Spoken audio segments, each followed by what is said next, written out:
40-41 ವರ್ಷ ಆಯ್ತು. ಅಲ್ಲಲ್ಲಿ ಬಾಡಿಗೆಗೆ ಇಟ್ಕೊಂಡಿದ್ದೀವಿ. ಏನೋ ಇಲ್ಲ ಹಾಕ್ತಾ ಇದ್ರು, ಮಣ್ಣು ಹಾಕ್ತಾ ಇದ್ರು, ನಾವು ಮಣ್ಣು ಹಾಕೊಂಡಿದ್ರು, ಸ್ವಲ್ಪ ಗುಡ್ಸ್ಲು ಹಾಕೊಂಡಿದ್ದೀವಿ ಅಷ್ಟೇ. ಬಾಂಗ್ಲಾದೇಶದವ್ರು ಅಂದ್ರೆ ಏನ್ ಮಾಡ, ಎಲ್ಲ ಆಧಾರನೂ ಬಾಂಗ್ಲಾದೇಶದವರ ನಾವು ಕರ್ನಾಟಕ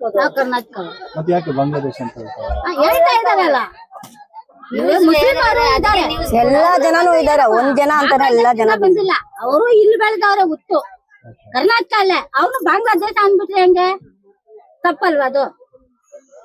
ಈ ತರ ಹೇಳಿದ್ರೆ ಎಲ್ಲಿ ಹೋಗ್ತಾರೆ ನಮ್ ಕರ್ನಾಟಕ ಜನ? ಈಗ ನಿಮ್ಗೆ ವಯಸ್ಸಾಗಿದೆ, ಮನೆ ಇಲ್ಲ, ಮನೆ ಹೇಗೆ ಬೆಳಿಗ್ಗೆ ನಿಮ್ದು ಇಲ್ಲ ಆಪರೇಷನ್ ಮಾಡ್ಕೊಂಡು 3 ತಿಂಗಳಾಗಿದೆ. ಚಳಿಯಲ್ಲಿ ಸರ್ಕಾರ ನೋಡಿ ಒಂದು ಮಾನವೀಯತೆ ಇಲ್ಲದೆ ನಿಮ್ಮನ್ನ ಬೀದಿಗೆ ತಳ್ಳಿದ್ದಾರೆ. ಏನ್ ಮಾಡಕ್ಕಾಗುತ್ತೆ? ನಮ್ಮ ಮನೆ ಬರ ಅಂತ ಕೂತಿದ್ವಿ. ನೀವು ವೋಟ್ ಹಾಕಿದ್ದೀವಿ, ವೋಟ್ ಐತೆ, ರೇಷನ್ ಕಾರ್ಡ್ ಐತೆ, ಆದ್ರೂ ಕೂಡ ಯಾರು ಕೂಡ ನಿಮ್ಮನ್ನ ನಾನೇನು ಬರ್ದು ಹಾಕಿಲ್ಲ. ನಮ್ಮ ಹುಡ್ಗಂದ ಅಲ್ಲ ಐತೆ, ಏನ್ ಮಾಡಕ್ಕಾಗಲ್ಲ. ನಿಮ್ಮ ಹೆಸರೇನಮ್ಮ? ಮಂಗಮ್ಮ. ಯಾವ ಊರಿಂದ ಬಂದಿದ್ದು ನೀವು ಇಲ್ಲಿಗೆ? 27 ವರ್ಷ. ಊರ ಯಲಂಕ ಹುಟ್ಟು ಬೆಳೆದಿದ್ದು. ಹೌದಾ?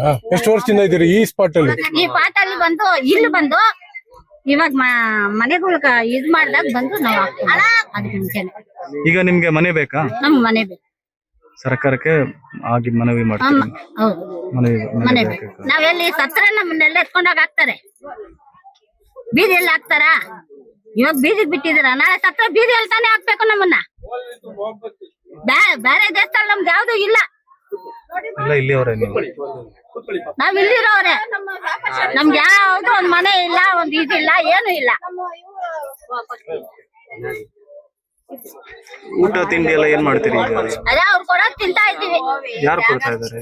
ಬರೋರು ಕೊಡ್ತಾ ಇದಾರೆ, ತಿಂತಾ ಇದ್ದೀವಿ ಅಷ್ಟೇ.